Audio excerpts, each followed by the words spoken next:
أعوذ بالله من الشيطان الرجيم. بسم الله الرحمن الرحيم. لم يكن الذين كفروا من أهل الكتاب والمشركين منفكين حتى تأتيهم البينة. رسول من الله يتلو صحفا مطهرة فيها كتب قيمة وما تفرق الذين أوتوا الكتاب إلا من بعد ما جاءتهم البينة وما أمروا إلا ليعبدوا الله مخلصين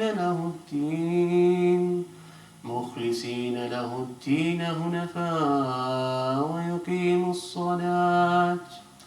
ويقيموا الصلاة ويؤتوا الزكاة وذلك دين القيمة.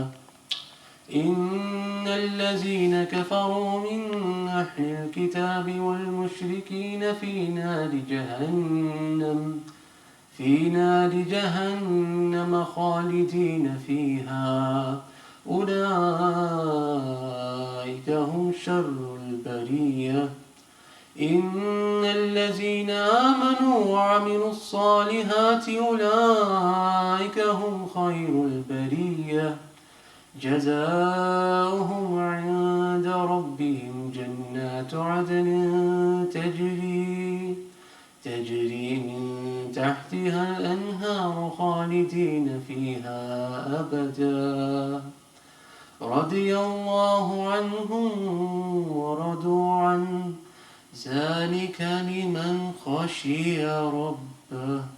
صدق الله مولانا العلي العظيم.